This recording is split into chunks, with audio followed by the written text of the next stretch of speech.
Muchas gracias, buenos días. Me toca hacer inicia este curso. Le agradezco a Luis Olivares, a Pati Golds, a la Universidad Mexicana de Física por la invitación. Como comentaba Pati, yo organicé también esto en, si mal no recuerdo, 92, 94, 96, no recuerdo bien si hice 2 o 3.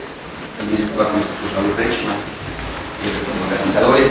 Y es curioso cómo la vida son ciclos uno tras otro. Ustedes han visto el rey, yo no entiendo la mayor enseñanza que existe, aunque realmente creo que es esto. Pero no importa, la vida da vueltas. Pati hablaba del 81, 82, 83 fue la peor crisis. No tiene nada que ver las crisis que hemos vivido después con esta, ¿no? Una crisis brutal, económica, como en México el peso pasó, perdió, se aumentó 3 órdenes de magnitud, ¿no? Pasó de ser 12 pesos cuando yo era niño a ser, muchas gracias, 3,000 pesos a final de los 80s. Esa fue la devaluación y a principios de los 80s pegó durísimo. Y es curioso que ahora está pegando otra vez, pero de otra manera, ¿no? Y lo decía por lo siguiente, estos eventos, casi todos ustedes son de aquí, ¿verdad? De la facultad. Bueno, ahí uno que otro no. Del Politécnico, de la UAM. Pero son chilangos, quería yo decir. No que hayan nacido, pero que estén estudiando fuera. ¿Quién está estudiando fuera de la Ciudad de México? Tú. Ajá. ¿No? Entonces, eres la minoría, evidente. Pero no tiene nada de malo. El asunto está, a lo que voy es que estos eventos siempre funcionan mejor si los hacemos fuera de la Ciudad de México.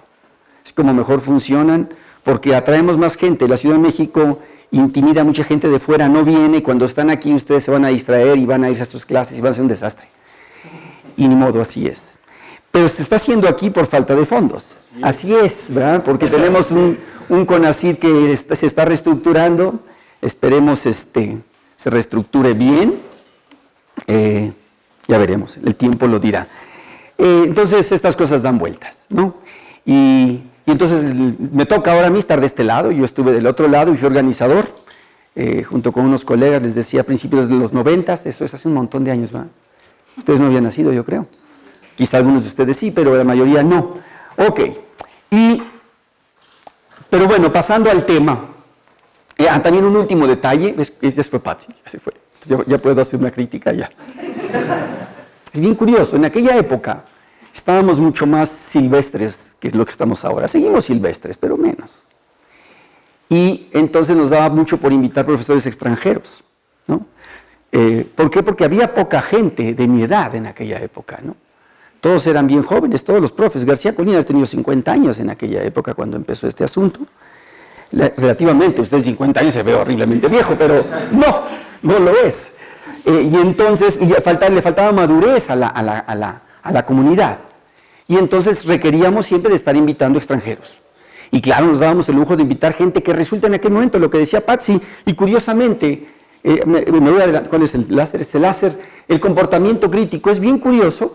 Toda mi vida yo he estado enamorado de los fenómenos críticos y no ha sido sino hasta muy recientemente, de hecho, el año pasado que finalmente publiqué algo que tiene que ver con fenómenos críticos realmente. Y fue por García Colín. Yo hice un curso con él de física estadística en 82, por allí, no me acuerdo. 83, ya era, creo, yo terminé la licenciatura, estaba iniciando el posgrado, tomé un curso con él sobre fenómenos críticos, estaba en su apogeo. Los fenómenos críticos dieron lugar, en gran medida, al campo adicional de los sistemas complejos. Los sistemas complejos son un hijo, en mi opinión, de los fenómenos críticos. De hecho, me atrevo a decir que haciendo a un lado a la gente que hace partículas elementales que hacen ciencia ficción, igual que nosotros, también nosotros, pero digamos quitando esa parte que ellos se dicen los dueños de la física teórica, el avance teórico más importante de nuestros tiempos son los fenómenos críticos. Es el más reciente. Ha permeado tanto que tenemos ahora un instituto aquí en la UNAM y una disciplina que se llama el Centro de Ciencias de la Complejidad o algo así. Y no solamente eso, ahora todo el estudio de los sistemas complejos nacieron de esos estudios. Por supuesto, ya había gente, pioneros, pero fue lo que lo arrancó en los 80s más o menos del siglo pasado. Y entonces, pues es interesante que ahora ya no tenemos que recurrir tanto a profesores extranjeros porque nuestra comunidad es ya más grande y ya pueden escoger a gente como yo, que no soy premio Nobel, ni mucho menos, pero bueno, ya soy un profesor con el pelo medio blanco o blanco, y tengo cierta experiencia, y entonces es padre. Eso, en mi opinión, le da que decir que nuestra comunidad tiene algo de madurez, ¿verdad? Y eso siempre es sano, es bueno, hemos evolucionado. Por supuesto, de vez en cuando traemos un premio Nobel por ahí, nos emocionamos mucho, los queremos tocar y tomarnos la foto con ellos, a ver qué se siente. Pero así es esto, ¿no? Un día de estos tendremos un premio Nobel mexicano. Nuestra comunidad es joven todavía y necesitamos todavía tener un impacto como comunidad, ¿verdad? Así es esto. Y en parte me sirve de introducción toda esta larga introducción para introducir así a mi tema. Les voy a hablar de algo, a ver, creo que este es el láser. Les voy a hablar de los gases de Bose ultrafríos, como decía Luis, porque están de moda, tienen ya 20 y tantos años de moda, y es un campo todavía muy vigoroso, y voy a llegar a eso, no me adelanto. Y tiene un aspecto experimental muy importante, que también es importante mencionarlo. Hace 30 años, cuando yo empecé a ser un profesional, ya yo me había doctorado, y empecé a trabajar aquí en la UNAM, la gente experimental era muy poquita en México, y cada vez hay mucho más. Eso también es otro símbolo, otro diagnóstico de que estamos progresando. Y les voy a hablar de algo que se llama termodinámica global, que, modestia aparte, es una creación mía. Tampoco es como para que me den el Nobel, ¿verdad? Tampoco es un tema que ustedes digan, si no puedo ignorar la termodinámica global porque no he pasado por esta vida. No es tan importante, pero yo creo que sí es relevante, y se los voy a tratar de hacer ver, porque los gases ultrafríos, la forma en que se hacen en el laboratorio, requieren de que su termodinámica sea abordada de una manera diferente. Su termodinámica y su física estadística. Cuando diga yo termodinámica, estoy queriendo decir termodinámica y física estadística, ¿ok? No son cosas separadas para mí. A veces sí cuando me conviene, pero en general no. En general son lo mismo, y entonces les voy a hablar de esta teoría y de algo de comportamiento crítico que sigue siendo mi primer amor, y quiero regresar a él cada vez con más fuerza. Quizá porque cada vez estoy más viejo, ¿no? Es lo normal. Pero la termodinámica global, les platico algo brevemente. En parte, es algo... ¿Por qué lo estoy haciendo? Porque es lo que hago. Me invitaron a hablar aquí, entonces algo de lo que hago, les tengo que platicar de lo que yo hago. Creo que es relevante, quiero convencerlos que es relevante, y también porque, saben, es parte también todavía de vivir en un país tercermundista. No nos hacen caso. ¿Ustedes les gusta el fútbol? No les gusta el fútbol. ¿Saben quién es Guillermo Ochoa? Sí, saben quién es Guillermo Ochoa. Es un cuate que juega en Europa y regresa de Europa y dice, no nos hacen caso. No, los mexicanos no valemos para los europeos. Fue un shock para él darse cuenta de eso. ¿Saben qué? En el fútbol, en la música, en la ciencia, en todos lados, no nos hacen caso. No somos parte de la aldea mundial como creemos que somos. No es cierto, no lo somos. Todavía nos falta mucho para hacerlo. Esto no quiere decir que de forma individual no nos vean, ¿verdad? A lo mejor pueden haber un individuo que dicen, este es mexicano y quien puede ser mexicano es re bueno. Me refiero como comunidad, no nos ven. Entonces es muy difícil trascender, que nuestro trabajo trascienda, y entonces yo llevo cerca de 18, 20 años trabajando, unos 18 años trabajando en este tema, y no me han hecho caso. Solamente un colega por ahí, porque es mi amigo. Sí me hacen caso, muy poquito. Entonces parte de lo que yo vengo aquí es a ver si ustedes me hacen caso. Sí, quiero platicarles eso y quiero mostrarles que tiene sentido lo que estamos haciendo y que es relevante y que es correcto. Y entonces, pues es parte del asunto, hacer un poquito de proselitismo, ¿verdad? Y a lo mejor yo creo que puede tener trascendencia, aunque tampoco estoy diciendo que por esto me van a dar me van a llamar de todos los octubres, me pongo nervioso, no, para nada, ¿no? ¿Saben por qué es en octubre, verdad?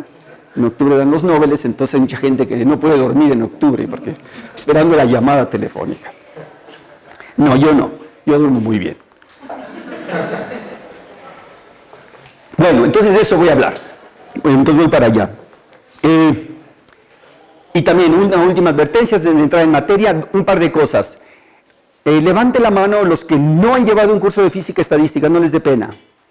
Que no han llevado.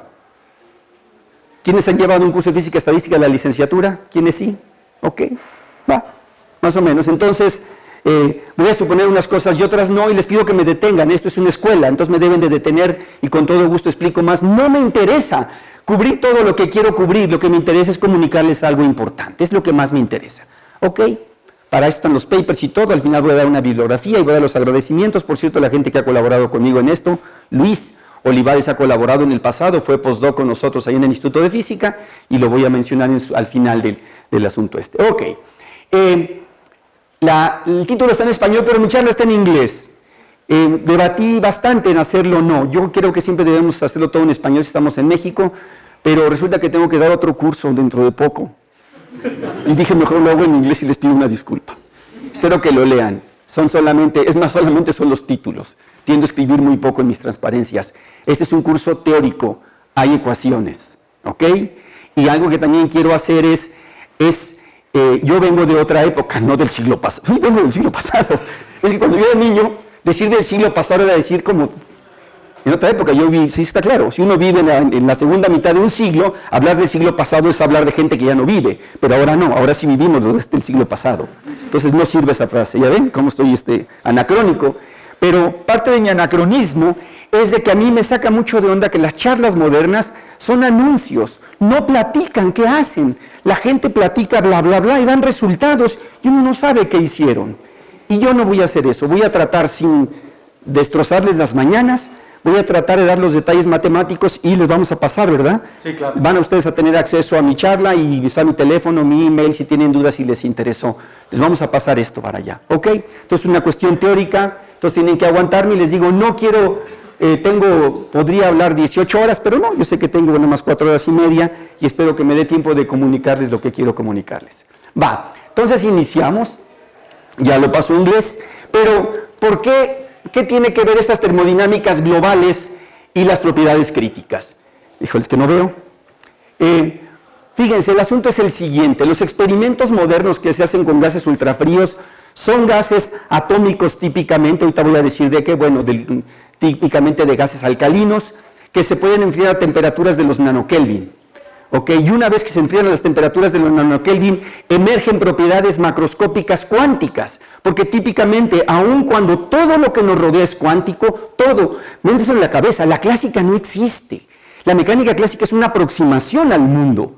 Creemos en el día de hoy que todo es cuántico, aunque es bien difícil decir, a ver, cómo una pelota de béisbol es cuántica, es difícil. La describo clásicamente, pero está hecha de átomos y moléculas. Entonces, todo es cuántico. Entonces, como todo es cuántico, no deberíamos estar siempre haciendo la diferencia. Sin embargo, hay muchas propiedades cuánticas per se que no vemos macroscópicamente, ¿verdad? Y por eso somos personas clásicas y queremos todo arreglarlo de manera clásica. Pero resulta ser que los gases ultrafríos, al estar tan fríos, ahorita voy a platicar por qué, muestran propiedades cuánticas macroscópicas interesantes, en particular algo que se llama la superfluidez, a lo cual voy a llegar en su momento. Y entonces estamos muy emocionados porque es una nueva ventana al mundo cuántico macroscópico y a tratar de entender algo de nuestra naturaleza, y tiene aplicaciones potenciales, estoy seguro que no sé cuáles son, ya hay algunas.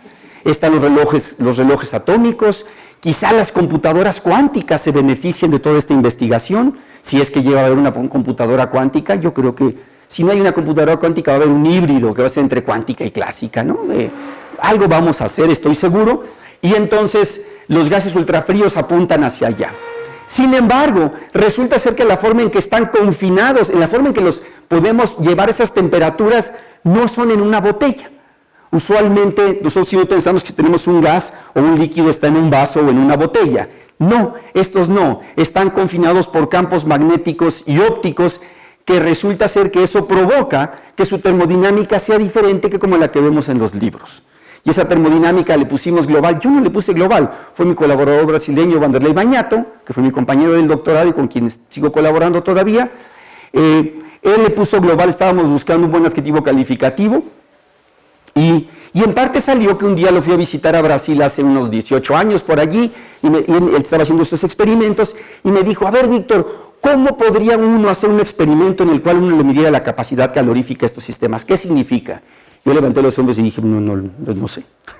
No sé, pero regresé y estaba dando física estadística, y cuando estaba dando física estadística, pues dije, voy a ponerles a los estudiantes a hacer el oscilador armónico, que otra cosa. Cuando lo hice dije, un gas confinado por un oscilador armónico. Ahorita lo voy a escribir todo, pero me adelanto. Es un gas en el cual los átomos O sea, fíjense, aquí en un recipiente, en una botella, no tengo una botella cerrada, pero en una botella cerrada los átomos no se pueden escapar porque chocan con las paredes y no se pueden salir, así de sencillo. Sin embargo, aquí no. La manera en que los confinamos es que con campos ópticos y magnéticos, con campos eléctricos y magnéticos, jalamos todo el tiempo a los átomos hacia el centro de una que se le llama una trampa. Y entonces los átomos no se escapan porque el átomo siempre está siendo jalado hacia el centro de la trampa. Claro, lo jala, se va hacia allá, regresa, en un oscilador armónico, tal cual. Y entonces se me ocurrió ponerles ese problema en mi curso de física estadística de aquella época, de hace unos 18 años, y dije, ah, qué chistoso, no tiene volumen. No tiene volumen este sistema. ¿Cómo que no tiene volumen? Y uno piensa que en la termodinámica el volumen no lo dio Dios, ¿no? El volumen, el número de partículas, hay cosas que uno no las da por hechas, ¿no? Son variables que ahí están y nadie pues, las cuestiona. Es peligroso cuestionarlas. De hecho, eso es lo que me ha costado que haya gente que se enoje conmigo, porque cuestiono que no hay volumen. Pero no hay volumen, y cuando digo no hay, no sale en las ecuaciones el volumen. Se perdió en el camino. Y entonces resulta ser que lo que hallé es que resulta que esos sistemas, vamos a ver, son inhomogéneos, esos sistemas, y entonces lo que la termodinámica global consiste en que las variables presión y volumen, que si uno habla de termo, ¿de qué es lo que habla? Uno habla trabajo, ¿no? PdV, ¿no? Menos PdV es trabajo. TdS es calor, y si uno es muy sofisticado, mu de n también, ¿está claro? ¿Ah? Si uno es muy sofisticado, eso es termo, temperatura, presión, volumen, la ecuación de estado. Entonces uno habla como la presión y el volumen como unas variables que todo sistema tiene, igual que todo sistema tiene temperatura, o tiene átomos. Si no tiene átomos no es sistema. No, no es cierto. Un gas de fotones también es un sistema perfectamente claro. Y entonces ese es el punto. O sea, después me vamos a meter a hacer ecuaciones, pero quiero que desde ahorita vean que resulta que estos sistemas, como la forma en que se confinan en el laboratorio, la presión P usual, que se llama la presión hidrostática, y el volumen de confinamiento, que es el volumen del recipiente, ya no son variables termodinámicas del sistema. Y entonces, de manera natural es lo que quiero convencerlos para que vean que no es rollo de lo que yo hablo. Hay gente que dice, suena a que me lo saqué de la manga, o que soy medio listillo. No, sale solito de las ecuaciones. Les quiero mostrar que aparecen dos nuevas variables que reemplazan a esta presión y este volumen, que por falta de imaginación le llamamos la presión global y el volumen global, y fíjense que les cambié de font, ¿verdad? Uso otra letra para distinguirlos de los otros. Lo de global no importa, ahorita es simplemente un nombre, ¿no? Quizá hasta ahorita vamos a ver por qué es para distinguirlo de otro que le vamos a llamar el local. Hay el local y el global y por esto le pusimos global, sí tiene un poquito de sentido. Entonces, yo insisto que esta termodinámica global es muy relevante en el estudio y análisis de los gases ultrafríos que ocurren a temperaturas del orden de unos nanokelvin, ya que estos sistemas, estos gases ultrafríos están confinados por trampas magnéticas y ópticas. Trampas magnéticas quiere decir con campos magnéticos, con solenoides, y ópticas con láseres. Cada vez que yo digo óptico quiero decir un láser, ¿no? Que es la maravilla. El láser nació el mismo año que yo nací, estoy muy orgulloso de eso. Lo digo en cuantas veces puedo. Al menos hay algo importante. También un hijo de la reina Isabel nació exactamente el día que yo. Entonces, mientras la reina Isabel estaba pariendo, mi mamá también estaba pariendo. Las dos. No sé de qué me sirve eso, pero es una buena anécdota.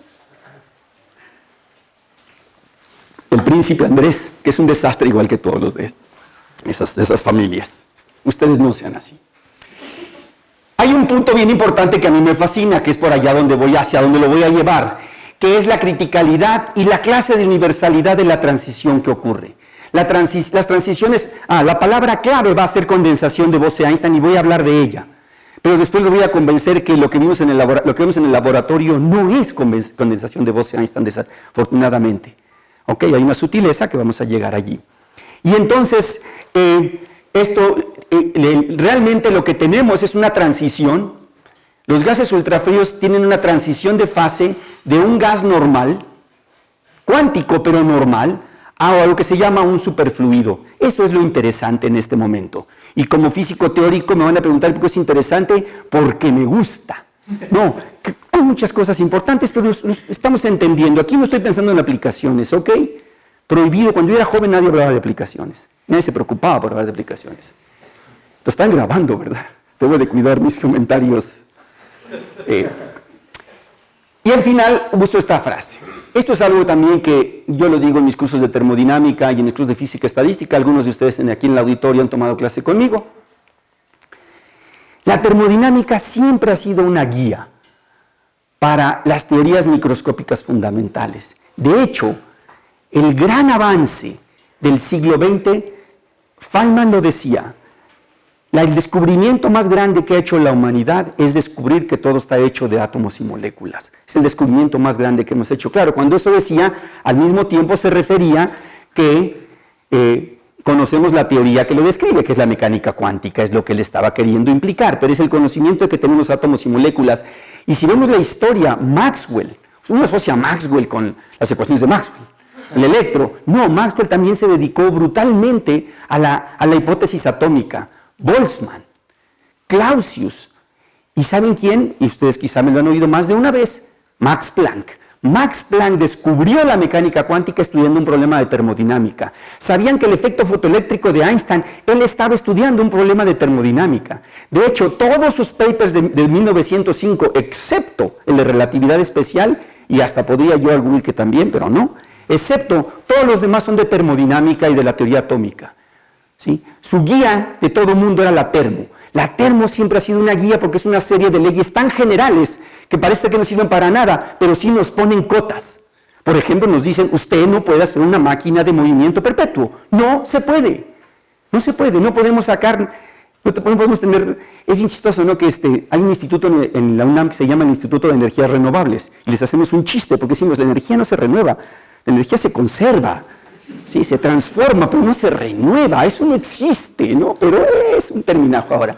Los de atrás, siéntense, por favor, si quieren aguantar la charla, pasen a sentarse, no estén allí parados, hay lugares. Entonces, la termo es una guía, y también, esa es otra, ¿no? Yo llevo toda mi vida haciendo termodinámica y me encanta, entonces pues, se aguantan, ¿no? La termo es una guía para todos nosotros. Entonces, por eso es relevante, y sobre todo vamos a hacer énfasis en cómo estudiar la transición de un gas normal a un superfluido, que para bosones, vamos a decir en ese momento, la palabra clave es la condensación de Bose-Einstein, que en inglés por sus siglas, ¿no? Bose-Einstein Condensation, Beck. Si ponen Beck en el Wikipedia, les salen un chorro de fotos y las fotos de una chica que se llama Beck, ¿no? Entonces, tengan cuidado, pónganle Beck Atoms o algo por el estilo y salen muchas fotos bien padres sobre condensados de Bose-Einstein. Y hay otro estado que se llama el estado BCS para fermiones que no creo tocar. Me voy a restringir a bosones en esto. Y entonces esa es la idea. Esta es la introducción. Entonces entramos en materia. ¿Está chiquito? ¿Alcanzan a ver todos? Entonces, un repaso rápidamente. Todo lo que aprendemos en nuestros cursos de termodinámica, pasen a sentarse, es lo que yo le llamo termodinámica en una botella. ¿Sí?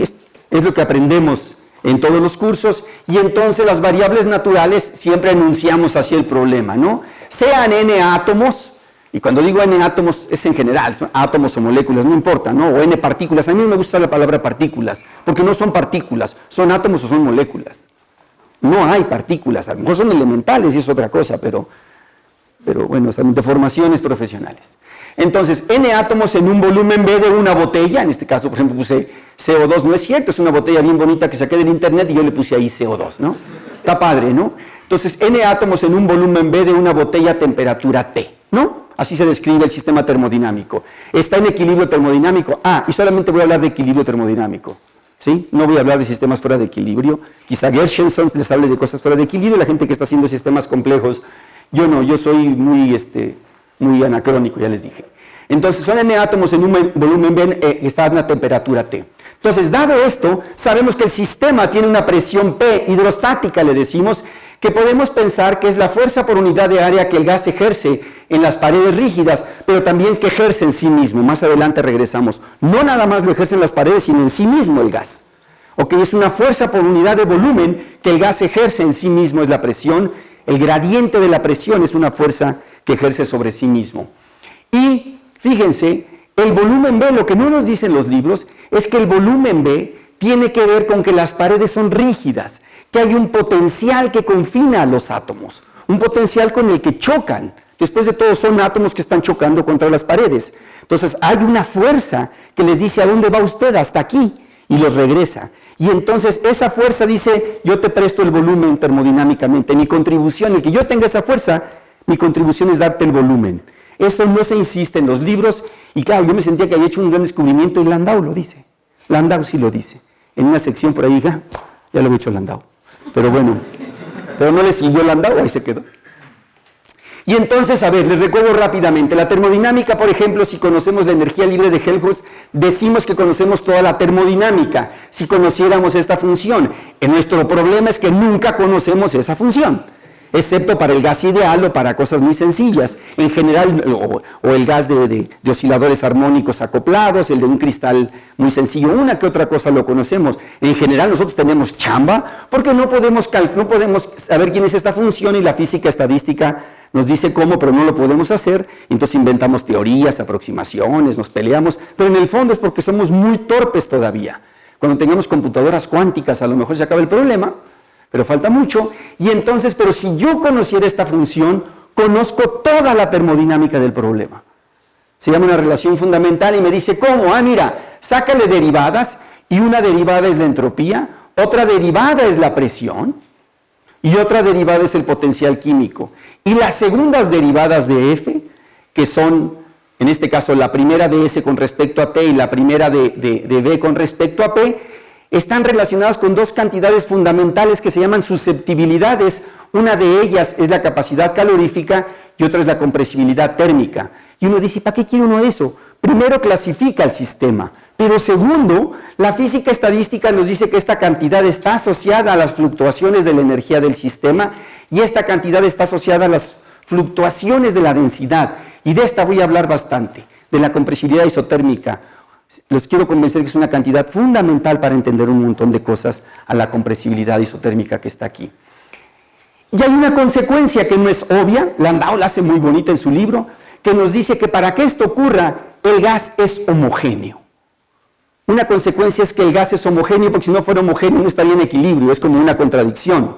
Entonces, ¿qué quiere decir que es homogéneo? Que si yo tengo una botella e ignoro a la gravedad, cada milímetro cúbico de este gas tiene la misma presión, el mismo potencial químico y la misma temperatura.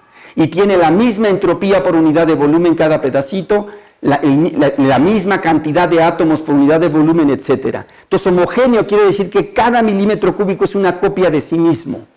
¿Ok? De hecho, cada volumen pequeño que contenga un número suficientemente grande de átomos es una copia de sí mismos. Entonces, les acabo de platicar lo que se ve en un semestre, ¿no?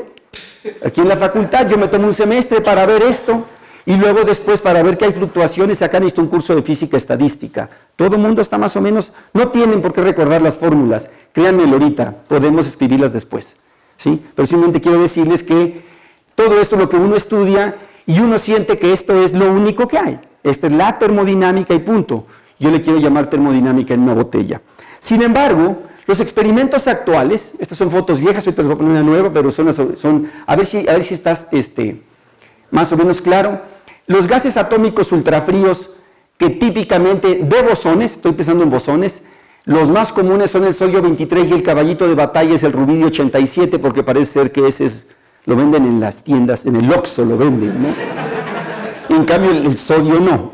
Es mucho más fácil controlar al rubidio 87 que al sodio. Entonces, en todo el mundo hay experimentos de rubidio, hay un experimento de rubidio en ciencias nucleares, hay un experimento de rubidio en el Instituto de Física, ¿no?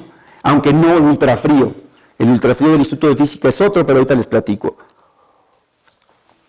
Notarán que son gases alcalinos, y es que los gases alcalinos son hidrogenoides, tienen un electroncito hasta afuera y pueden pensar el átomo como un atomote de hidrógeno, y por lo tanto la teoría se conoce muy bien y por lo tanto los láseres diseñados para eso, la gente los conoce muy bien. Es cuestión técnica absoluta de que la gente conoce muy bien al átomo, a estos átomos.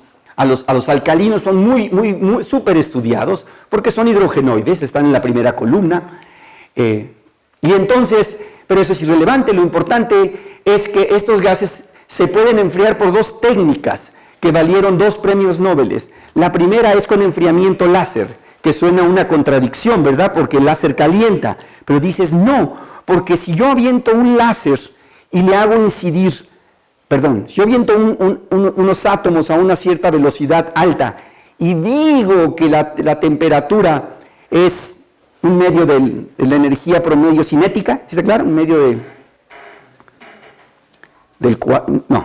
es el promedio de la energía cinética de los átomos y por lo tanto está pegado a su velocidad.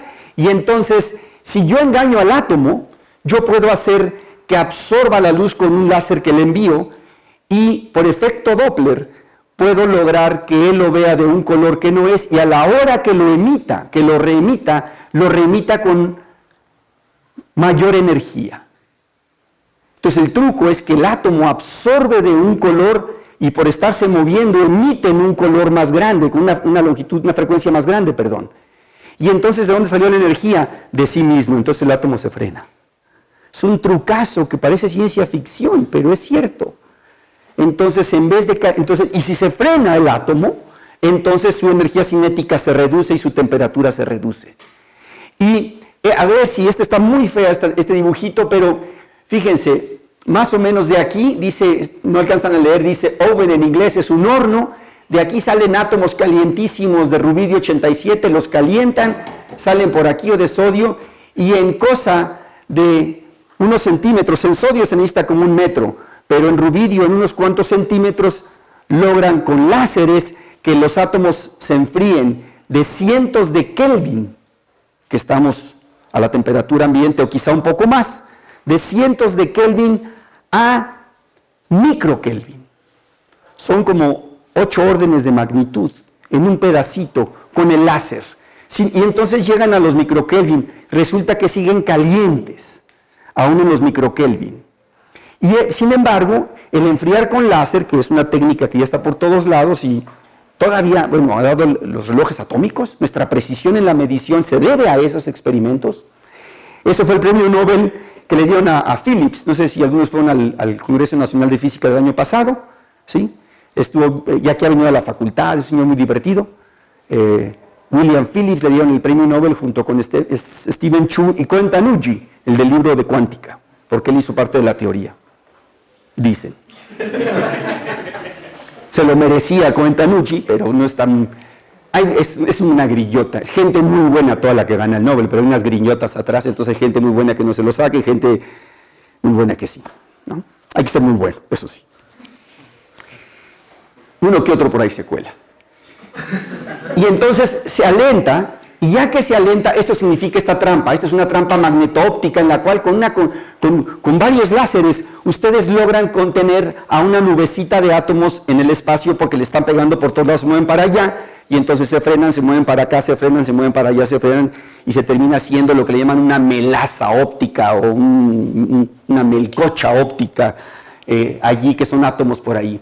Pero esos estaban calientes, eso fue el premio del 97, se los dio en el 97, pero estos avances se hicieron en los 80s. De hecho, lo anuncio, mi amigo Vanderlei Bañato, brasileño, él hizo una tesis de doctorado espectacular cuando éramos estudiantes. Él fue el primero en atrapar átomos, en enfriar átomos y llevarlos a los microkelvin. Él fue su tesis de doctorado. Y a él no le dieron el Nobel, se las dieron a otros. Él es brasileño y eso a lo mejor no ayuda, igual que cuando uno trabaja por acá. Sin embargo, eso no fue suficiente y la cosa después era cómo los enfrío más, cómo logro enfriarlos más. Y entonces los lograron bajar de microkelvin a nanokelvin, 3 órdenes de magnitud más, con el truco más viejo de enfriar que tienen los humanos, que es por evaporación, ¿no? Cuando uno tiene un café caliente o una sopa caliente, uno le sopla, ¿no? Y dice, ¿por qué casi les apoyo? ¿Por qué lo enfría uno cuando le sopla, no? ¿Sí? O uno lo agita, lo cual dice, a ver, le está haciendo trabajo, lo voy a estar calentando, ¿no? ¿Cómo que lo enfría agitando? Eso no tiene sentido, ¿no? Y resulta ser que lo que uno hace al soplar, al evaporar, y eso también lo saben los veracruzanos, y pues toman café caliente y usan camisetas de algodón, ¿verdad? Si usan de esas de plástico no sirve, tiene que ser de algodón. Y lo saben los árabes en el desierto, etcétera. Es que cuando uno sopla, o lo que uno está haciendo, cuando uno está removiendo el café, es que uno está removiendo a los átomos más calientes. Eso no existe, los átomos no están fríos calientes, es que su energía cinética es más alta. Y si yo logro quitar a los átomos que tienen energía cinética más alta, los que quedan por choque se vuelven a retermalizar, pero como hay menor energía, su temperatura baja. ¿Sí está claro? El truco. El chiste es que si yo le saco energía al sistema, de alguna manera, el sistema se enfría. Le estoy sacando calor, pues. Si lo ven en termo, le estoy quitando calor al sistema y entonces por choque se vuelve a retermalizar y el sistema se retermaliza con una temperatura menor. Y ese truco bajó 3 órdenes de magnitud. Y entonces, ¿cuál es el asunto? Es que primero, no lo he insistido, ya se me brincó. Primero me faltó decir que típicamente el potencial que ven los átomos que los está confinando, pues no es una botella, es un potencial que siente, es una fuerza que siente no importa dónde estén. Primera cosa, aquí los átomos que están en este cuarto solamente sienten a las paredes hasta que choquen con ellas, mientras no lo sienten. Mientras que un átomo que está en una trampa de estas siente la fuerza de la trampa, no importa dónde esté. ¿Sí está claro? Eso es crucial. O sea, las paredes están en todos lados. No hay un lugar donde estén las paredes. El potencial existe en todos lados y es más o menos armónico. Ahorita vamos a ver por qué es más o menos armónico. Y entonces el siguiente truco fue súper ingenioso que valió un premio Nobel. Claro, el premio Nobel valió hacerlo, no nada más platicarlo. Y es que fíjense, a ver si entienden esta figura. Este es un potencial armónico, ¿está claro? Y entonces este es un átomo con una flechita. Esa flechita es porque los átomos tienen un spin bien fuerte, tienen un momento magnético bien fuerte. Y entonces los átomos, lo que se logra hacer con la técnica de meterlos aquí es que todos los átomos que están aquí, sus spines están todos en la misma dirección. Todos están ocupando el mismo, de hecho está magnetizada la muestra. ¿Sí? No su spin, sino su momento magnético. Y entonces les recuerdo, ¿verdad?, que el potencial que siente un momento magnético es menos el momento magnético por el campo magnético, ¿sí está claro? Y entonces, si esto es negativo y está confinado, está sintiendo un confinamiento, si yo le volteo el signo a más mu, entonces el potencial se hace positivo y el átomo, en vez de sentir que lo jalan, lo empujan. Y claro, eso solamente se hacía de manera selectiva, se hace de manera selectiva con los átomos más energéticos, los más calientes, por así decirlo, y entonces uno los quita, claro, lo único malo es que uno pierde átomos. Entonces, los experimentales tienen mucho cuidado que no pierdan demasiados átomos. Entonces, la idea es no perder demasiados átomos, pero si quitan lo suficientes, los que quedan, pues se retermalizan. Eso es un premio Nobel. No nada más decirlo, sino hacerlo. ¿Y saben quién lo hizo? Eric Cornell. ¿Alguien fue al Congreso de Tabasco? Supieron que allí estuvo un premio Nobel, está Eric Cornell. Él lo hizo. Por cierto, él era mi compañero, es 2 años menor que yo. De haber sabido me hubiera hecho su cuate. Pero no. Yo sabía que él estaba allí y era compañero de Vanderlei Bañato. Todos eran del mismo laboratorio. El premio Nobel de eso valió un premio Nobel, también se lo dieron a un alemán, impronunciable como Mozart, Wolfgang, ¿no? Es como banda de lobos, ¿no? En inglés, ¿no? Wolfgang.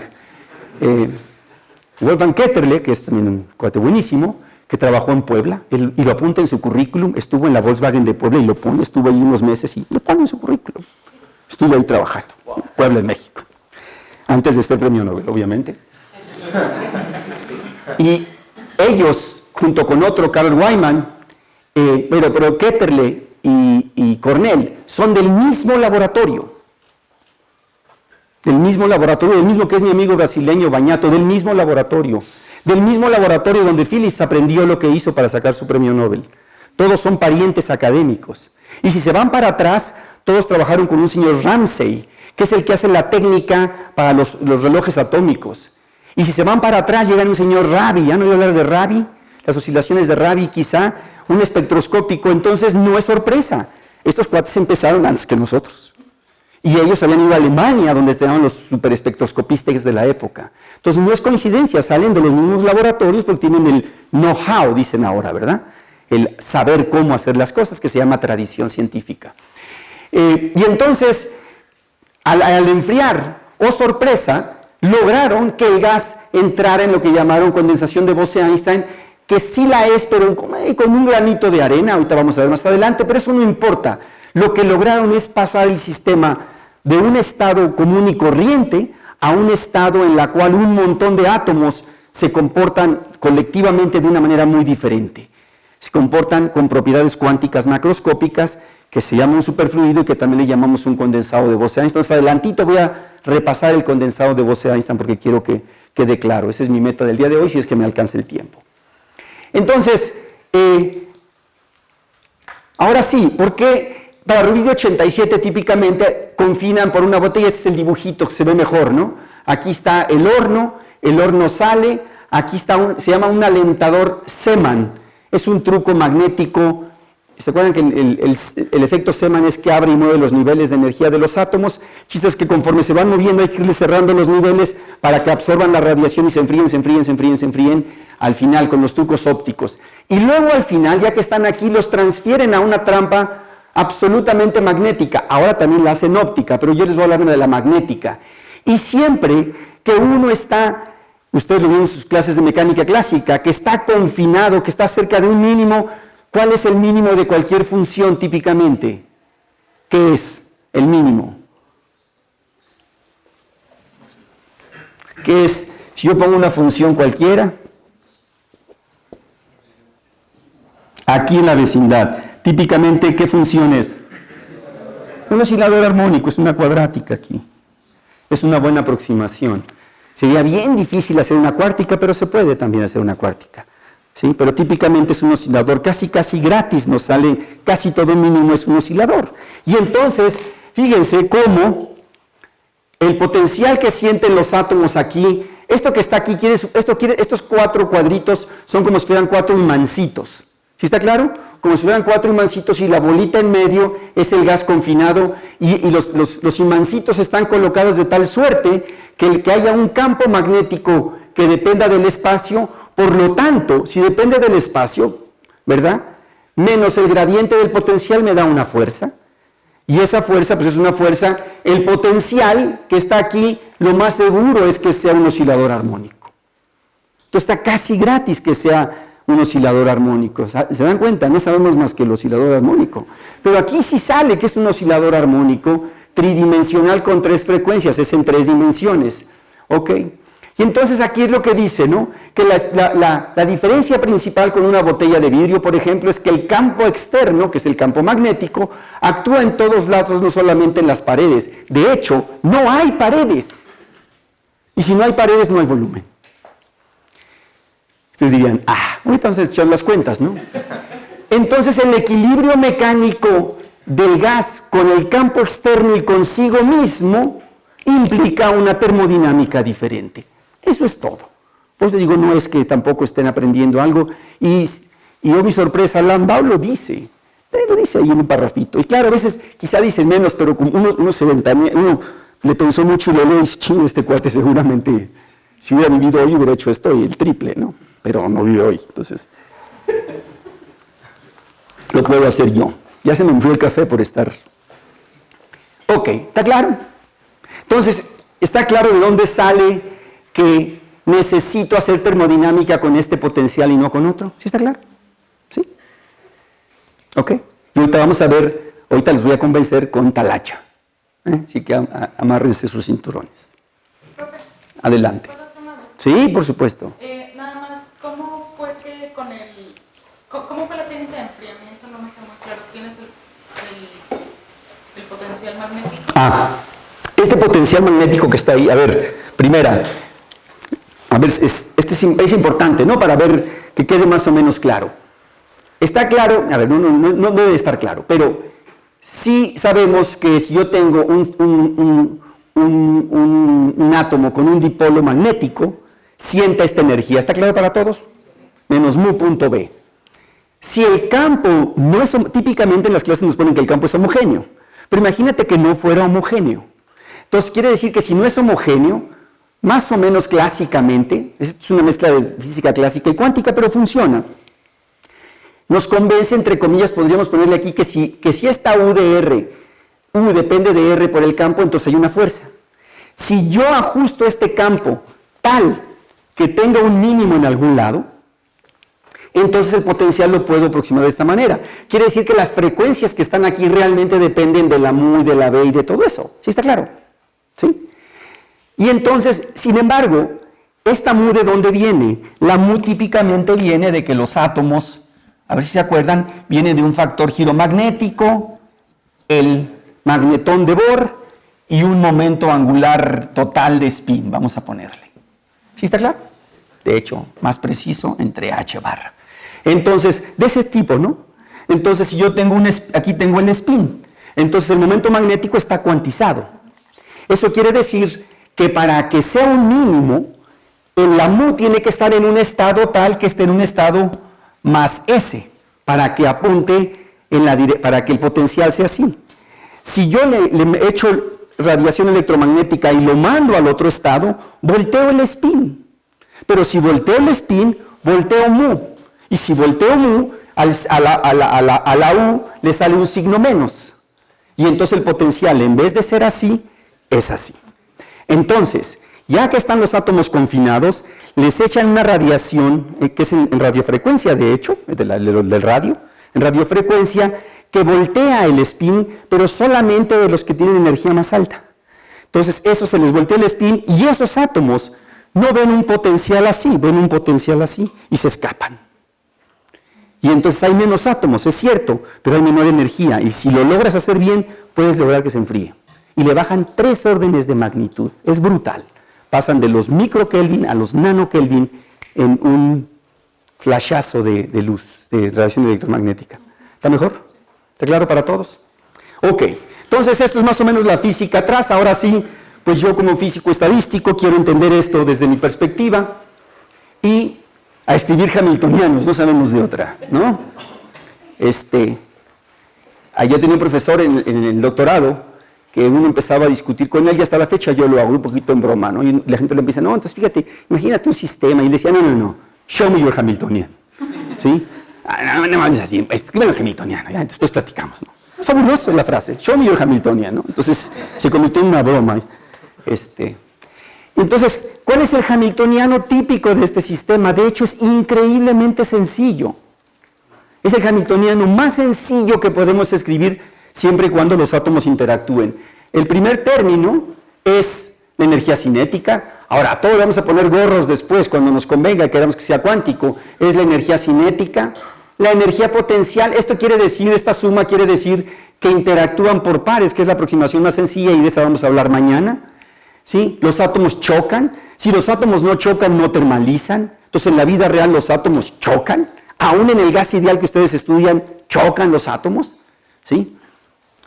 Sin embargo, ya que está en equilibrio, a veces me puedo dar el lujo de decir, cuenta tan poquito que lo quito y hago una descripción del gas ideal. Pero los átomos están chocando, estamos haciendo una aproximación. Entonces, la siguiente buena aproximación es que los átomos chocan y lo que nunca nos escribe en los libros, esa es parte de, a mí que me encanta dar clases, realmente creo que es lo que más me gusta hacer.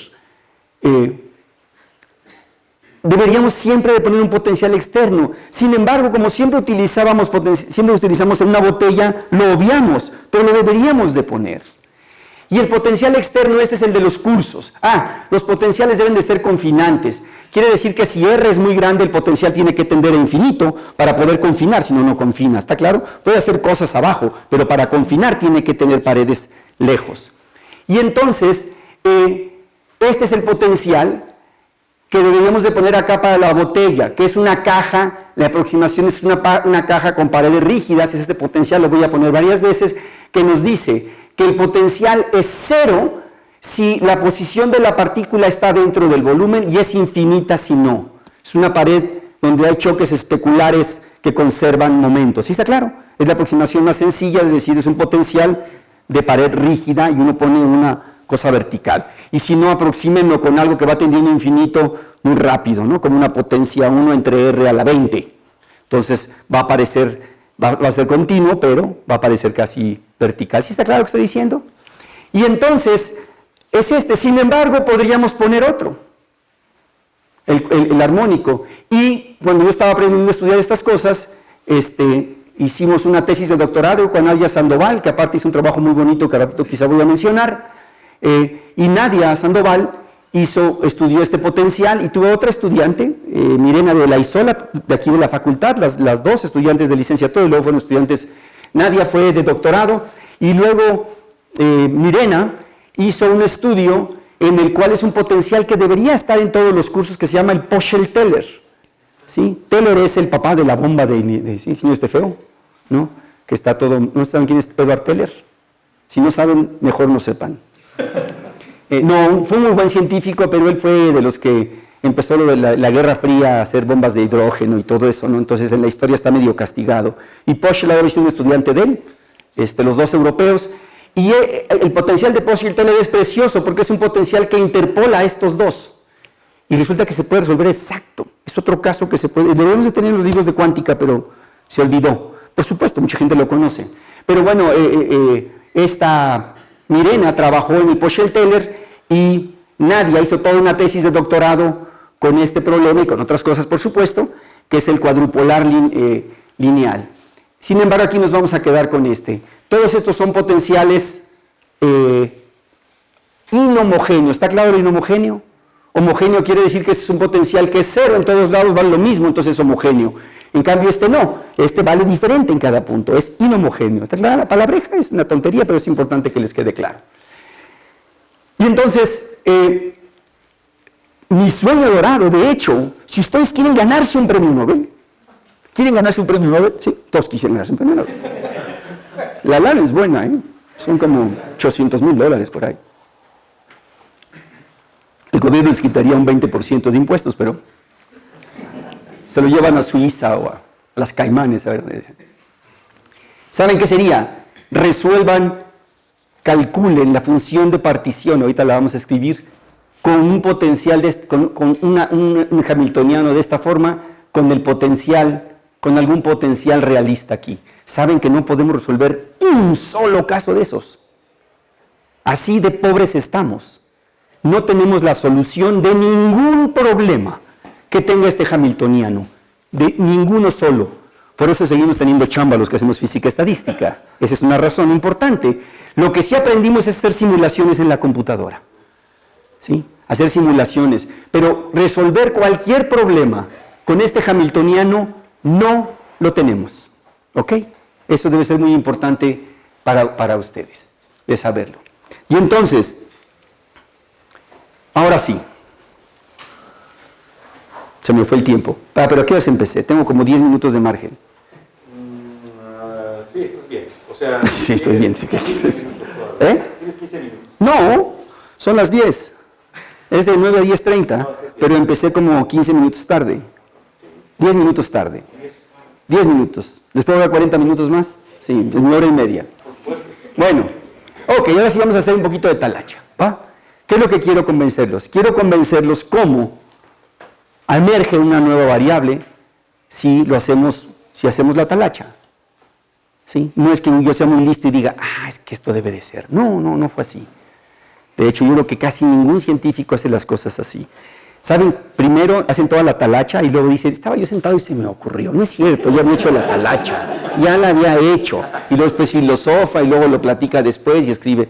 Eso casi siempre ocurre. Y hay muchos ejemplos en la historia. Quizá de los pocos es Einstein, que a lo mejor no, pero él era un ser superior, ¿no? A lo mejor algo. Y quién sabe, a lo mejor lo tenemos demasiado mitificado, pero típicamente la gente hace talacha. Entonces, a ver, es una formulota, pero no. Fíjense, es la función de partición de un gas ideal. ¿Sí ¿está claro? De hecho, de cualquier gas hasta que yo diga, pero clásico, pensando mecánica clásica, hasta que yo diga quién es la energía del sistema, ya sabemos qué sistema es. ¿Ok? Y entonces me dice que es la integral sobre todos los momentos, la integral sobre todas las posiciones de n átomos de la energía, y RP simplemente es un símbolo para decir todas las R's y todas las P's.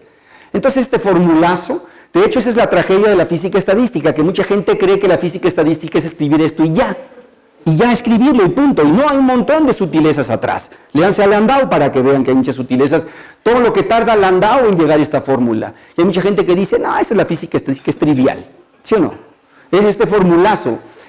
Y luego hay que dividirla, como es clásico, hay que dividirla entre n factorial. Eso hay que meterlo a mano porque los átomos son indistinguibles. De eso se dio cuenta Gibbs hace más de 100 años.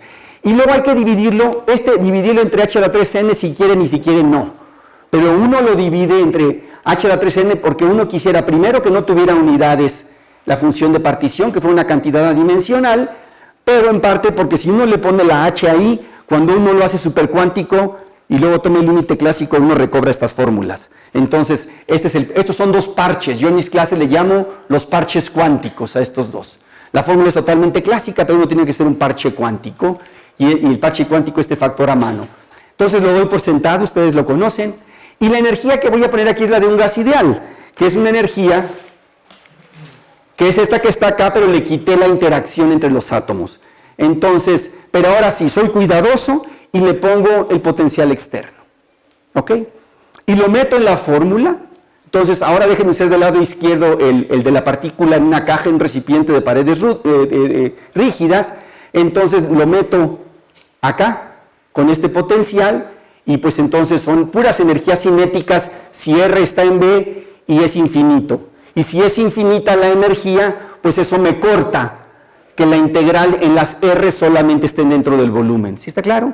Los invito a que lo hagan. Esto no puede ser la talacha, ustedes lo tienen que hacer si quieren. Pero si la hago, me sale esto que está en los libros de texto. Me sale que Z se integra precioso y me queda que esto es el inverso de la longitud de onda de De Broglie, pero la quise escribir explícitamente, ahorita no importa lo otro. Y fíjense, es este factor que son constantes por KT elevado a la 3n entre 2. Lo demás son constantes por el volumen. ¿De dónde salió el volumen? Ah, porque tengo el potencial aquí.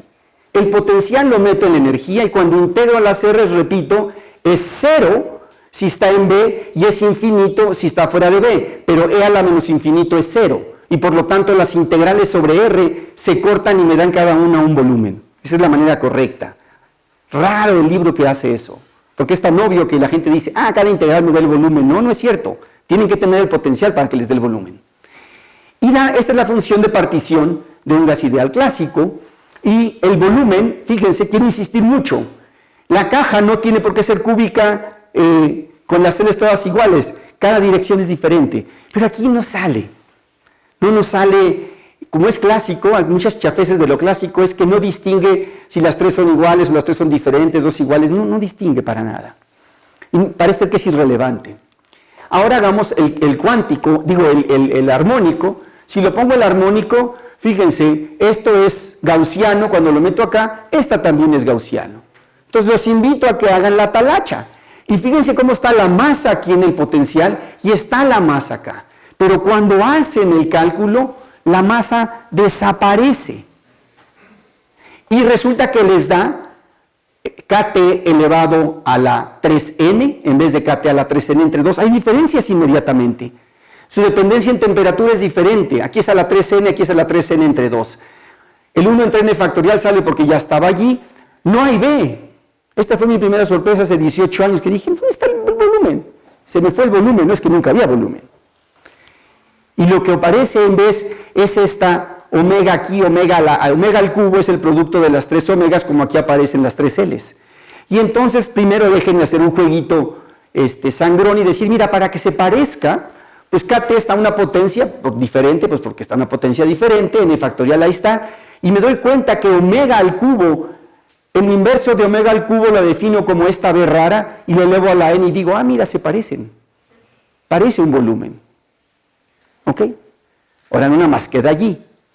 Cuando uno hace física estadística en serio, uno dice, no, pero te falta algo bien importante. ¿Qué falta? ¿Alguien me dice qué falta? ¿Qué tengo que hacer para hacer realmente termodinámica bien? Si quiero hacer termodinámica, ¿qué sigue? Un paso crucial. Eso, el límite termodinámico, muchísimas gracias. Hacer el límite termodinámico, porque aquí n ¿cuánto vale? Pues podría valer 1, 2, 3, 4, lo que ustedes quieran. Pero no, si quiero hacer termodinámica, tengo que tomar lo que se llama el límite termodinámico. Tengo que mandar el número de átomos a infinito. Y entonces vamos a ver, ¿no? Vamos a hacerlo despacito. Entonces digo, ok, reescribo las dos fórmulas de atrás y simplemente aquí escribí D a la n, pues porque es más fácil, y donde B, esta B garigoleada, es 1 entre omega al cubo, omega barra al cubo, y omega barra al cubo es el producto de las tres omegas, parece en analogía, ¿no? La termodinámica me dice que es igual a menos KT logaritmo de Z. ¿Sí está claro? ¿Todo el mundo sabe eso? Sí. Sin embargo, para que todo me salga bien, tengo que tomar que n es muy grande. Entonces, a la hora que tomo el logaritmo, me sale el logaritmo de n factorial y uso la famosa fórmula de Stirling, que todos ustedes conocen, que el logaritmo de n factorial para n grande es aproximadamente n log n menos n, más correcciones que son pequeñas. Entonces, tengo que tomar el límite termodinámico para que me quede la función extensiva. Ahorita voy a regresar a que es extensiva y todo esté bien hecho. Si no es extensiva, a ver, ¿por qué? La termo me dice que f debe ser extensiva. Ahorita voy a decir que es extensiva y me dice, mira, solamente lo puedes lograr si tomas el límite termodinámico, si no, no sale. Y entonces tomo el logaritmo. Fíjate, si yo hubiera tomado el logaritmo de f, pues me queda el logaritmo de n factorial, ¿no? Hasta que lo tomo, lo puedo rearreglar y se ve de esta manera. Fíjense qué bonito. Me dice que f como función de n, b y t es una función extensiva. ¿Qué quiere decir? Que puedo factorizar n, que es extensiva, y escribirlo como una función que es solamente función del cociente b entre n. Y me sale natural. Me sale que es menos nkt por el logaritmo de b entre n por el factor de temperatura t a la 3 medios más un 1 que está allí. Pero es importante el 1, por supuesto, pero esta es la fórmula. Y dice, wow, uno lo aprendes en todos los cursos, ¿no? De hecho, un curso de física estadística que se precie es para que al final del curso esto se lo lleven y se les quede grabado en su mente. Si no, el curso fue chafa. Un curso de física estadística deben de haber entendido esto muy bien, entonces aquí me aventé un curso de física estadística también en 5 minutos. Ahora vamos a hacerlo con el otro potencial, ¿no? Voy a seguir los mismos pasos. A ver, me hace falta algo más, tengo aquí No, sí, aquí está el otro. Y entonces hago lo mismo con este potencial. Fíjense, y otra vez tengo el logaritmo de n factorial y cuando lo hago, pues me queda esto de esta manera, es extensiva, ¿no? Todavía no he terminado el límite termodinámico, ahorita voy para allá. Y entonces me queda, fíjense la analogía, qué padre, aquí me quedó kt a la 3 medios, aquí kt a la 3, el resto son constantes, y me queda de la misma manera que se ve extensiva siempre y cuando este b se comporte como un volumen extensivo también. ¿Sí está claro? O sea, pero la forma salió de la fórmula solita, menos nkt por logaritmo de b entre n, logaritmo de b entre n, que está acá. Y entonces, ahora sí vamos a tomar el límite termodinámico. Y el límite termodinámico me dice, mira, para que esto funcione tienes que tomar n muy grande. ¿Ok? Ya lo tomaste n muy grande, perdón. Y los matemáticos me dicen, esto en realidad, la fórmula de Stirling tiene un número infinito de términos. ¿Sí? Entonces, la única manera en que esos términos no cuenten es en el límite matemático donde n es tan grande como yo lo necesite.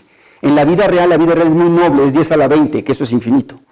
Pero los laboratorios se hacen con 10.000 átomos, 100.000 átomos, y es tan noble, las simulaciones en la computadora son con 10.000 átomos, sale todo súper bien, quiere decir que el límite termodinámico, la n, no tiene que ser tan grande.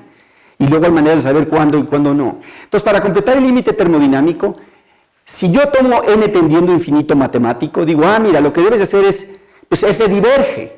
Pero tú quisieras que si divides f entre n te quedara esta función que es finita, que sería la energía libre por mol, que esa es finita. Y entonces, divido entre n, tomo el límite cuando n tiende a infinito, f también tiende a infinito, pero el cociente no es una constante, es una función, pero me refiero no diverge. Pero si me meto aquí a la fórmula, veo que si divido entre n, para que esto no diverja, logarítmicamente, v también tiene que tender a infinito.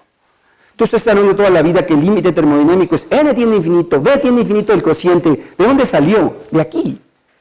No fue una cosa que a mí se le ocurrió, salió de este formulazo. De nuevo, sale de la teoría, no es que uno sea listo, la teoría se lo dice. Entonces hago lo mismo con esta cantidad y digo, vuelvo a hacer lo mismo, tomo el límite cuando n tiende a infinito y divido f entre n, y entonces me queda que la única manera para que esto no diverge es que v entre n sea constante, o sea que el v también tiende a infinito.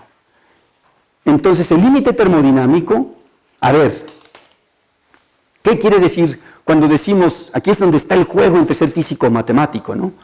Para yo decir que esta es la energía libre que me describe el sistema, tengo que tomar el límite termodinámico, pero en la vida real no tiene infinito, ¿sí? Yo les dije, 10.000, 100.000 puede ser infinito. De hecho, la naturaleza es más noble. Aquí, en esto que me queda de café frío, hay 10 a la, no serán unos 4 mililitros, 3 mililitros, más o menos, cerca de un mol, un poquito menos de un mol. Hay cerca de 10 a la 23 moléculas de agua en este cachito. Me las voy a tomar. Acabo de tomar 10 a la 20 y tantas moléculas de agua. Entonces, eso quiere decir infinito. ¿El volumen es infinito? No, el volumen es esto. Para todo propósito práctico, infinito quiere decir que, ¿qué es lo que quiere decir? Que yo hago, si meto más partículas y quiero mantener la misma, que si yo quiero mantener la misma temperatura y la misma densidad o el mismo potencial químico, entonces si yo aumento n, ¿qué tengo que hacer? Perdón, si aumento n, ¿qué tengo que hacer? Aumentar el volumen. Y aumentar el volumen, pero no quiere decir infinito. Siempre hay una caja, porque si yo quito las paredes, se van todos los átomos y no hay, y se enfría y no hay gas. Entonces está el medio interestelar. Y nosotros queremos estudiar cosas en una botella. ¿Sí está claro? Y los experimentos, de hecho, los hacemos en botellitas chiquititas, ¿no? Y nadie se preocupa, oye, eso no está en el límite termodinámico. De hecho, los experimentos estos, las nubes que les voy a mostrar en un momento son más chicas que 1 milímetro. Los experimentos de átomos ultrafríos son más chicas que 1 milímetro todavía. El día que tengamos 1 litro de esos, no sé qué vamos a hacer. Si con nitrógeno líquido nos volvemos locos, imagínense cuando tengamos 1 litro de 10 a la menos 9 Kelvin, vamos a meter la mano seguramente, algo vamos a meter, ¿no? Va a ser muy fabuloso, pero todavía no estamos ahí. Me desvío. Entonces, ¿qué es lo que estoy diciendo? Que si yo tengo un oscilador armónico que está así, y tiene n átomos, y ya que tienen una temperatura dada y un potencial químico dado, si le echo más átomos, ¿qué va a suceder? Van a llenar más niveles. Y entonces el sistema va a cambiar su temperatura y su potencial químico. Pero si quiero que lo mantenga, ¿qué tengo que hacer? Pues abrirlo. Y ese es el límite termodinámico. No quiere decir que si V tiende a infinito, no lo puse, perdón, pero si V tiende a infinito, o sea, si esta V tiende a infinito, como esta V es igual a 1 entre esa omega barra al cubo, no quiere decir que la omega barra tienda a 0. Entonces, dirían, de hecho, un primer referee nos dijo, no, pero si ustedes hacen eso, pues ya no tienen potencial. No, es un límite matemático. Quiere decir que si el potencial estaba así, lo hago así, y así, y así, y así, pero nunca es 0. ¿Sí? Y de hecho, eso ocurre en el laboratorio. Al rato voy a regresar, esto está más complicado. Voy a regresar más al ratito a las cosas del laboratorio. ¿Sí está claro el límite que estoy hablando? Ese es el límite termodinámico que está aquí. Y entonces en este momento, y lo voy a terminar de justificar después, digo, mira, pues a mí no me importa, pero esto se comporta de la misma manera que el volumen normal. No tiene unidades de volumen, también es una cosa que la gente, oye, no tiene unidades de volumen, no, ¿y qué? ¿Por qué tendría que tener unidades de volumen? Es una variable termodinámica que viene del potencial, eso es lo importante. Esta V venía del potencial, esta V venía del potencial. ¿De dónde pueden venir las variables termodinámicas? Pues de la cuestión microscópica. Pero como no hay interacción, solamente queda el potencial externo. Entonces este volumen viene del potencial y digo, déjenme bautizar esta cantidad como un volumen extensivo, como un volumen global, y se comporta como si fuera extensivo, no le queda de otra. Claro que nuestro concepto de extensividad hay que quizás revisarlo, pero se comporta como si fuera extensivo por esta propiedad que está acá, ¿no? Porque esta cantidad tiene que ser de este estilo. Y entonces el potencial externo es el que la da. Y entonces lo que hice con mis estudiantes que les comenté hace rato es que probamos diferentes potenciales y cada uno me regala un volumen efectivo diferente. No tiene nada de sorprendente. Y eso es lo que decía Landau, escondido entre líneas, o eso quise leer yo. Porque yo admiro a Landau y se me hace que él ya dijo todo, pero entonces este es el volumen global. Y claro, ahora falta ver si esto tiene sentido como termodinámica. ¿Sí está claro? ¿Sí? Sí. Me queda claro pues, que el volumen global, digamos, no tiene las unidades de volumen. Podría forzar lo que las tuviera, pero no vale eso. Un hecho que se podría considerar físicamente es que, digamos, los átomos al estar confinados sí ocupan un volumen. Pero a lo mejor hay una distribución. Eso, ¿no? Sí. Localizada. Entonces, uno pudiera, digamos, modificar justamente de las dos fórmulas, agregar la masa, los pieles, básicamente. No, te hace falta la temperatura, sí se puede. Déjame, gracias por tu pregunta. Y definir un Volumen efectivo. Con unidades. Sí, entonces si yo tengo... La pregunta es si ese volumen tiene que ver con este volumen. Por supuesto, gracias por tu pregunta, perdona que te interrumpa. Me ganaste, debí haberlo dicho, y muchas gracias por verlo. Si yo tengo, le voy a preguntar una dimensión, pero es claro que es un potencial armónico en 3 dimensiones. Entonces, si uno calcula cómo se ven los átomos en el gas ideal, nada más para el gas ideal funciona esto bien, resulta ser una gaussiana. No es la gaussiana del oscilador armónico del átomo de hidrógeno, no, resulta ser que también es una gaussiana porque todo es gaussiano. Y entonces resulta que yo puedo calcular, es muy importante lo que acaba de decir Pavel, y es que el profesor Pavel Castro, por cierto, que les va a hablar más tarde,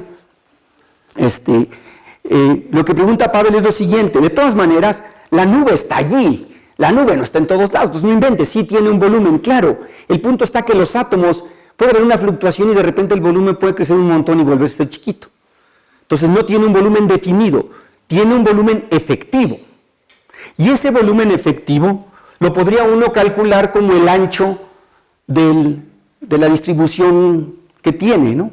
Y resulta que si la calculas, el volumen efectivo que te sale es aproximadamente igual con un factores KT entre M omega barra al cuadrado a la 3 medios. Muchas gracias. A la 3 medios. Que va como 1 entre omega barra al cubo, efectivamente. Entonces el volumen real para este sistema sí va de esta manera. Sin embargo, depende de la temperatura. Muchas gracias por la observación. También esto muchas veces, mucha gente me lo dijo, pues ese es el volumen real, porque andan haciendo el cuento. Le dije, no, porque este volumen, para empezar, no es una variable termodinámica independiente de la temperatura. Yo debo de poder variar el potencial y cambiar la temperatura y la entropía, lo que se me pegue mi regalada gana. Estoy haciendo termo, me falta insistir eso, entonces es muy importante tu observación. ¿Sí está claro para todos? Que lo que estamos viendo es que el volumen efectivo lo podemos escribir como una constante por T a la 3 medios multiplicado por el volumen B. Entonces el volumen efectivo sí se escala con B, pero también se escala con la temperatura. Por lo tanto, esta no puede ser una variable termodinámica independiente dentro del concepto de la energía, ¿sí? Por otro lado, si yo mantengo el sistema aislado y cambio el volumen, entonces el sistema, podemos demostrar, o sea, yo lo he hecho, no es parte de que son variables correctas, el sistema se enfría o se calienta como por el proceso adiabático. Si yo mantengo la temperatura constante, puedo cambiar, moviendo otros parámetros, número de átomos, puedo cambiar el volumen. Entonces son cantidades que se mueven de manera diferente. Y esta solamente sería válida para el gas ideal. Si es cuántico ya no es cierto, ya el volumen efectivo ya no se escala de esta manera. Pero sí es cierto, o sea, el volumen, sí hay un volumen efectivo, pero no es la variable termodinámica correcta. ¿Sí está claro? Y gracias por la observación, muy buena.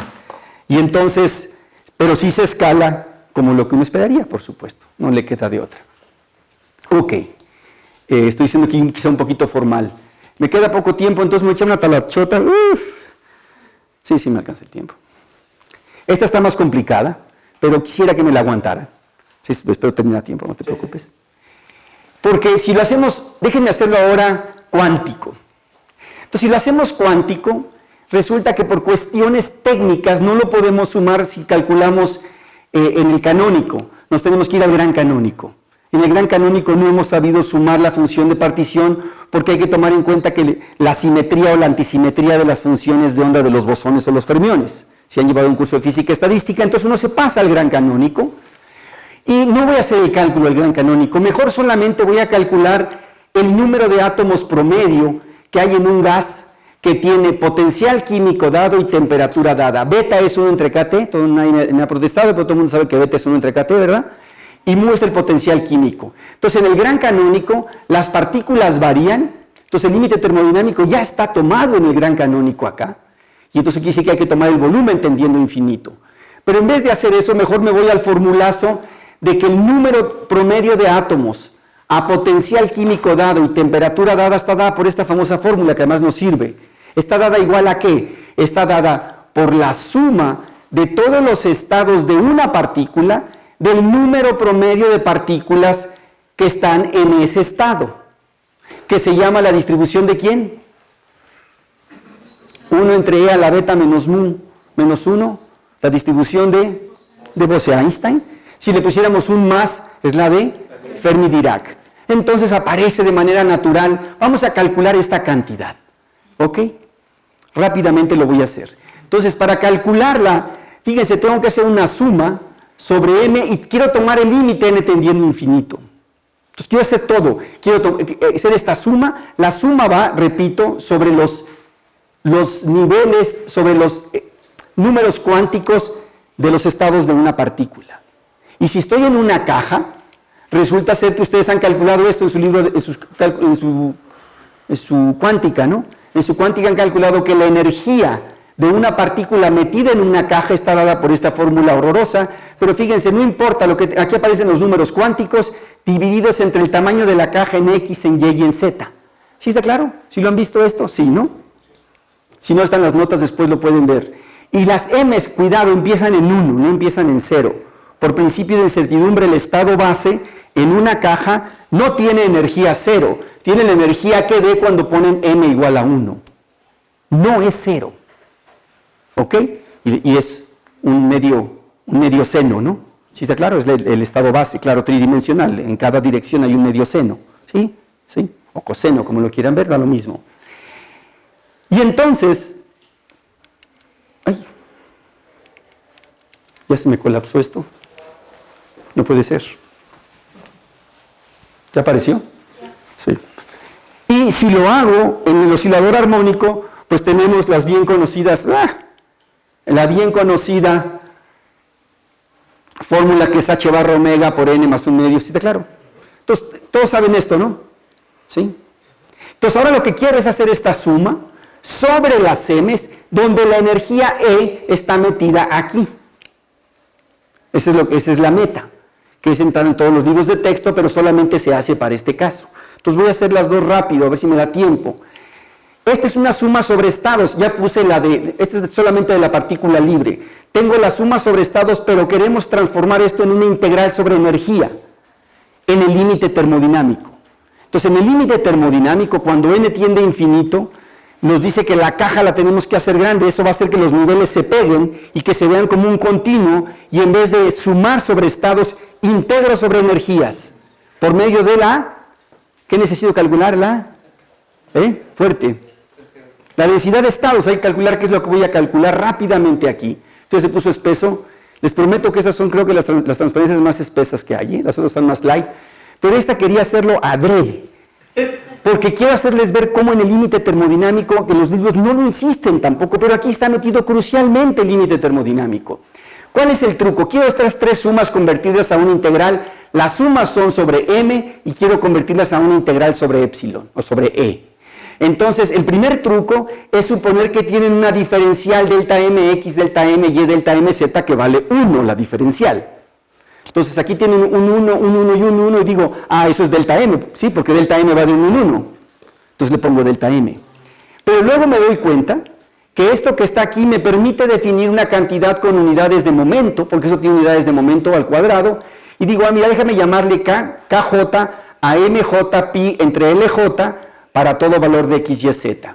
Y luego tomo la diferencial finita de delta m y digo, mira, la diferencial de delta m es lj por la diferencial de delta k. Y ahora tomo el límite termodinámico, hago tender L tendiendo a infinito, no el volumen. Cada L tendiendo a infinito y entonces cada delta tiende a cero que le haga una diferencial. Por favor, si hay un matemático, no se insulte. Eso hacemos los físicos, ¿no? Se llama matemáticas sucias. Nosotros no sabemos de matemáticas. Pero en el límite apropiado esto se convierte en una diferencial y entonces estas tres sumas se convierten, está pesada esta transparencia, perdón, estas tres sumas en el límite en que Lx, Ly y Lz tienden a infinito, fíjense, se convierten en Lx por Ly por Lz, cada una de ellas tendiendo a infinito, no nada más el producto de las tres, sino por separado y las sumas se convierten en tres integrales. Y la energía, entonces le puedo quitar la etiqueta y digo, pues epsilon es h barra cuadrada entre m por kx cuadrada por ky cuadrada y por kz cuadrada. Y ahora yo quiero transformar estas tres integrales a una integral sobre epsilon. Y eso se llama meter la densidad de estados. Y lo hice de una manera que a mí me gusta, pedagógica. Ya me dijo Luis que le acabe, pero a ver si acabo con esto. Entonces, repito, escribo la suma acá. Fíjense, si escribo unos ejes kx, ky y kz, esta es una esfera. Pero como solamente las kx, ky y kz son positivas las tres, entonces es un octavo de esfera nada más. ¿Sí está claro? En realidad esto era discreto, pero ya lo hice continuo. Ahí está la trampa. ¿Sí? Y solamente es válido en el límite termodinámico. Y entonces déjenme hacer, ¿quién es la densidad de estados? Me dice, primero calcula cuántos estados hay dentro.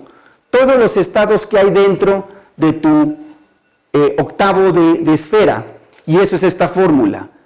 Los invito a que la calculen, es muy fácil, es un octavo de esfera, y a esto decimos que es el número de estados que hay adentro. ¿Sí? ¿Sí está claro? Y la densidad de estados es la derivada de esa cantidad que está allí. Y aquí aparece el volumen, allá le puse volumen, pero está tendiendo a infinito. Y entonces lo meto en la fórmula que está acá, y resulta ser que me queda, después de decir quién es esta G, pero me queda que N es proporcional al volumen por una función de la temperatura y el potencial químico nada más. Y entonces vuelve a ser extensiva y el límite termodinámico funcionó de maravilla. ¿Sí o no? ¿Sí está claro? ¿Sí o no? Entonces, esta es la manera correcta y lo hice con detalle porque quería que vieran que Lx, Ly y Lz, las tres tienen que tender a infinito, no el producto. Esto no se ve en el límite clásico. Y me tengo que aquí acabar. En la clase que entra mañana hacemos rápidamente el oscilador armónico y van a ver que va a dar lo mismo. Aquí es un Boing, no es una media esfera. La figura geométrica es un Boing que está aquí y al final, nada más lo escribo, al final sale exactamente lo que esperábamos del punto cuántico, que es que el número de partículas es proporcional al volumen aquel que definí. ¿Sí está claro? Por kT al cubo por esto. Y entonces tiene otra vez la misma propiedad, pero ahora totalmente cuántico. ¿Ok? Y, nada más para qué es lo que viene, voy a hacer termodinámica, ahora sí con estas variables. Y me falta definir la presión, y entonces me voy a tomar otro ratito para la presión. Y eso va a ser toda la termodinámica global, y luego la vamos a aplicar a los sistemas en cuestión. Ese es el chiste, pero esto era muy importante que quedara. Bueno, le paro por hoy. Muy bien. ¿No se acota de la misma forma el potencial que cuando tenía paredes? Si habíamos dicho que solo varía en la vecindad del mismo. Ah, muchas gracias. Sí, o sea, dice un potencial de verdad solamente es aquí. Sí, por supuesto. Y entonces, es muy buena observación. Entonces, lo que yo estoy haciendo es, dado que aquí en el mínimo ¿esa es tu pregunta? Que aquí en el mínimo es un potencial armónico, ahora déjame resolver el problema para un potencial armónico en todo el espacio. ¿Sí? Entonces, hago esa termodinámica. Sin embargo, la aplicación que voy a hacer es cuando estén muy fríos, quiere decir cuando solamente cuente la parte de abajo. Pero necesito hacer la termodinámica de un oscilador armónico completa. Y un oscilador armónico nunca acaba. Entonces nunca está acotado. Pero la cavidad en donde le está introduciendo, sí. En el experimento. Sí. Claro. Y entonces en el experimento, precisamente, ellos pueden solamente confinar a los átomos si los enfrían, si los calientan, de hecho, se les escapan de la trampa, efectivamente. Porque su potencial, aunque es armónico aquí, de hecho sus potenciales en el laboratorio hacen esto, realmente. Sus potenciales en el laboratorio son así. Típicamente, entonces ellos confinan aquí. Y si los calientan mucho, pues se les van. Y se les van. ¿Sí? O sea, se les salen de la trampa. Entonces esto funciona solamente si mantienes a los átomos en la región de hasta abajo. Si no, no va a funcionar. Pero en la región de ahí los átomos no saben que arriba hay un potencial que no es armónico. ¿Sí? Pero es importante tomarlo en cuenta, claro. A la hora de la hora sí hay diferencias en predicciones teóricas con experimentos, porque hay cosas como esas, ¿no? Y hay que vivir con ellas. Es parte del asunto. ¿Sí, más o menos? ¿Alguien más? No sean tímidos. Bueno, ok, pues dejamos más preguntas que vayan madurando para las siguientes clases, ¿no? Ok. Muchas gracias, Víctor. Muchas gracias a todos.